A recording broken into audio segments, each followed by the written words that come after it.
Hi friends, welcome to trade educators YouTube channel. हाजिर खिदमत है एक नई वीडियो के साथ। फ्रेंड्स, हमारा ये दावा कि हम आपको 100 मिनट्स में इंपोर्ट सिखा देंगे, सिर्फ दावा ही नहीं बल्कि आप हमारे 100 मिनट्स के तमाम इंपोर्ट कोर्स वीडियोस देख लें तो आप ख़ुद इस बात को तस्लीम करेंगे कि वाकई ये कोई बहुत मुश्किल काम भी नहीं था। So let's start.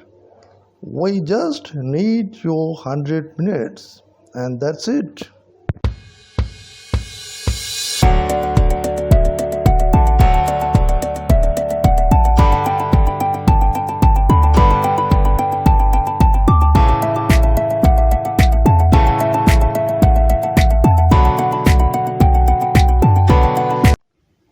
फ्रेंड्स, पिछले लेसन में हमने इनकोटर्म्स और लैंडेड कॉस्ट वर्किंग पर बात मुकम्मल की थी। अब हम रीस्टार्ट करेंगे फाइनल नेगोशिएशन विद सप्लायर से। हमने सप्लायर से परफॉर्मा इनवॉइस भी डिमांड कर दिया था, जो लेट्स सपोज हमें रिसीव हो गया है। परफॉर्मा इनवॉइस की कॉपी आपके स्क्रीन पर डिस्प्ले हो गई है, आप मुलाहिजा कर सकते हैं। अब हमारा फर्स्ट स्टेप होगा रेमेंट पेमेंट्स टू सप्लायर। जैसा कि 30% एडवांस पेमेंट और बैलेंस 70% थ्रू एलसी सप्लायर के साथ डिसाइडेड था और इसके मुताबिक हमें परफॉर्मा इनवाइस भी मौसूल हो चुका है। तो अब हम 30% एडवांस पेमेंट रेमेंट करेंगे और इसके बाद 70% बैलेंस पेमेंट की एलसी अरेंज करवा लेंगे। एडवांस पेमेंट और एलसी पेमेंट से मुतालिक हम पिछले लेसन में तफसीली बात कर चुके हैं। अगर आप चाहें तो दोबारा 8 methods used for settlement of international payments को कंसल्ट कर सकते हैं। जब सप्लायर को ये 30% एडवांस पेमेंट रिसीव हो जाएगी तो वो आपकी डिलीवरी शेड्यूल के मुताबिक प्रोडक्शन शुरू करवा देगा और जब प्रोडक्ट के कंसाइनमेंट तैयार हो जाएगा तो शिपमेंट प्रोसेस भी स्टार्ट कर देगा।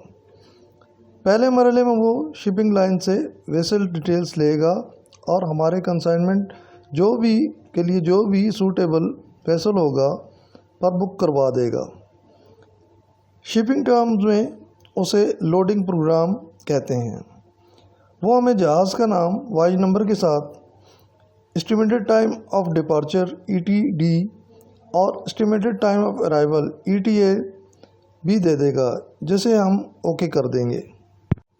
यहाँ हम सप्लायर को एडवाइस करेंगे कि वो पहले हमें BL ड्राफ्ट और बाकी ड्राफ्ट डॉक्यूमेंट्स का एक सेट चेक करने के लिए भेज दे ताकि किसी भी डिस्क्रिपेंसी को अवॉइड किया जा सके।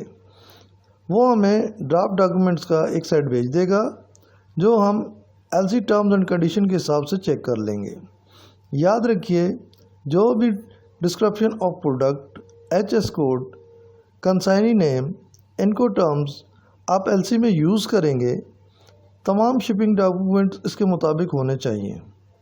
आमतौर पर ड्राफ्ट बिल ऑफ लैडिंग में 7 चीज़ें बहुत अहम होती हैं जिन्हें ज़रूर चेक करना चाहिए।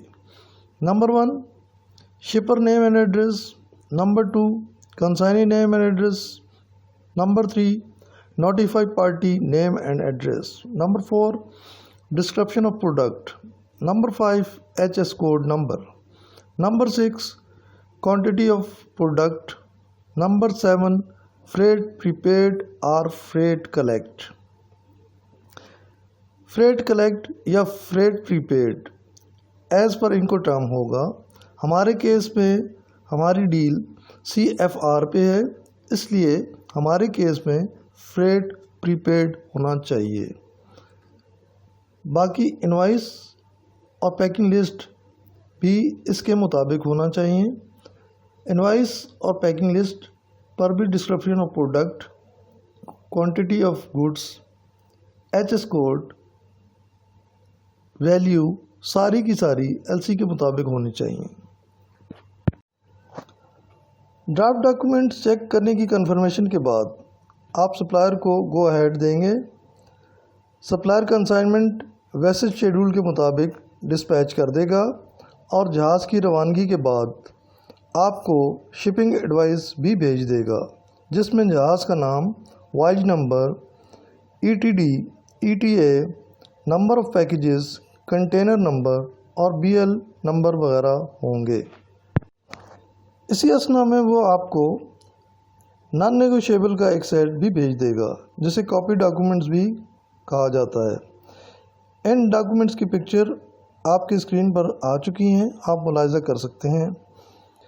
अगर आपकी प्रोडक्ट बाई एयर इंपोर्ट हो रही हो तो फिर बिल ऑफ लेडिंग की जगह एयरवे बिल होता है जो एयरलाइन इशू करती है, और वेसल नेम और वॉयज नंबर की जगह फ़्लाइट नंबर और फ़्लाइट डेट हो जाता है, जो कि एयरवे बिल में मेंशन होता है। एयरवे बिल में भी फ्रेट कलेक्ट और फ्रेट प्रीपेड आप अपनी टर्म्स के हिसाब से ज़रूर चेक कर लें। जब आपको नॉन नेगोशिएबल डॉक्यूमेंट्स का एक सेट मौसूल हो जाए तो उसका एक कंप्लीट सेट, मसलन invoice, packing list, bill of lading या airway bill, certificate of origin, EIF form, copy of TT, advance payment या LC। हमारे केसेस में चूँकि दोनों हैं तो उस वजह से हमें TT की कॉपी भी देना पड़ेगी और LC की कॉपी भी क्लियरिंग एजेंट को देना पड़ेगी। Number 7, copy of NTN। Number 8, copy of sale tax return last paid. आप ये सारे डॉक्यूमेंट क्लियरिंग एजेंट को दे देंगे, जिसके बेसिस पर वो कस्टम क्लियरेंस की तैयारी करेगा। नेक्स्ट स्टेप होगा इंश्योरेंस पॉलिसी लेने का। क्योंकि आमतौर पर इंपोर्टर्स के पास ओपन कवर नोट मौजूद होता है, जिसका LC में नंबर मेंशन कर दिया जाता है, और फिर कंसाइनमेंट शिप होते ही इंश्योरेंस पॉलिसी अप्लाई कर दी जाती है।